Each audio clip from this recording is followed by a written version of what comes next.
In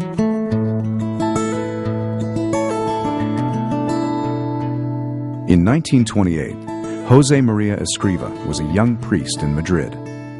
While making a retreat, he saw that God was asking him to start a new Catholic institution, Opus Dei, which would spread the message that all persons can find God in their ordinary activities. He set to work, but the social and political situation was hardly favorable. During the 1930s, Spain suffered a great deal of ideological conflict and turmoil. Communists, fascists, socialists, anarchists, conservatives all fought with each other. In many ways, this mirrored the ideological conflicts in Europe, but in Spain it took on a religious hue. Many of these groups saw the Catholic Church as a major obstacle to their plans for social and economic revolution, and therefore there was a great deal of anti-clerical violence. Growth was difficult and slow. By 1936, Opus Dei still had less than 20 members and only one small university residence in Madrid.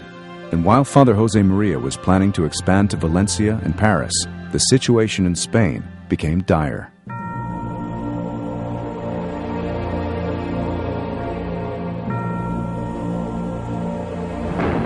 In July 1936, conservative elements in the army rose against the Spanish government, launching 3 years of civil war and a social and religious revolution that would leave more than 300,000 people dead.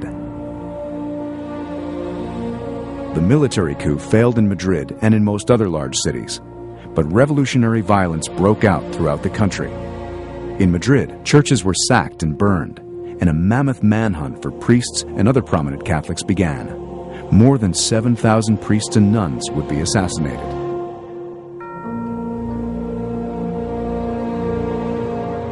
Father Josemaría immediately closed the residence and began wearing layman's clothes. He had to keep moving, hiding for a few nights at a time in the homes of friends. He had several close calls, and several of his best friends were assassinated.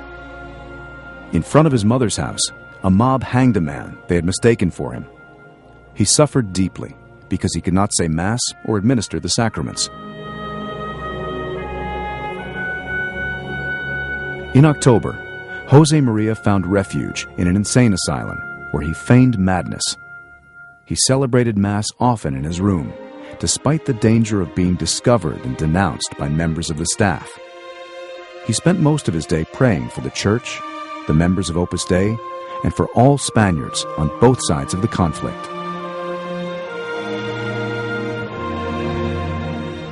When the asylum was no longer safe, Josemaría found protection in the consulate of Honduras. For 6 months, he, his brother, and 4 members of Opus Dei all lived in one small bedroom. He lost so much weight that when his mother came to visit, she didn't recognize him. He celebrated Mass often, preached frequently, and helped the others to turn this forced inactivity into an opportunity to grow in their spirit of prayer and sacrifice. Despite the prevailing atmosphere of intense partisanship, he refrained from criticizing the Republican authorities or joining in celebration of nationalist victories.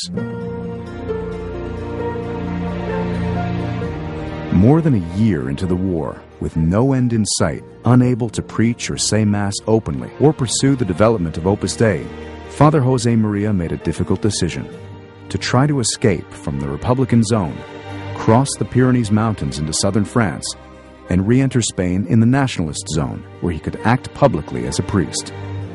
Using false identification papers, he made his way from Madrid to Barcelona, where he and 7 companions joined a group of refugees, guided by smugglers. The entire enterprise was extraordinarily dangerous. In Barcelona, militia groups constantly checked ID papers, and in the mountains, border guards had orders to shoot on sight anyone trying to cross the border. Once he got to the mountains, St. Josemaría was racked with doubt about whether he should continue on or return to Madrid to share the fate of his family and the members of Opus Dei he had left behind there. In the midst of that doubt, he asked the Blessed Virgin for a sign about what he should do, and he was given it in the form of a gilded wooden rose. With that, he decided to go forward. Nearly starved and weakened by months of inactivity, he barely survived the series of harrowing night marches through the mountains in the winter cold. Father Josemaría spent the remaining months of the war in the city of Burgos. He began re-establishing contact with people he had known in Madrid.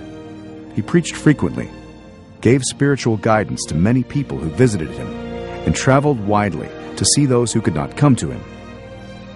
During these months, he also wrote The Way, a collection of spiritual maxims that would become an international bestseller. At the end of the war, Escrivá was one of the first priests to return to Madrid. There he found the student residence in ruins and faced the task of building up the apostolic activities of Opus Dei all over again.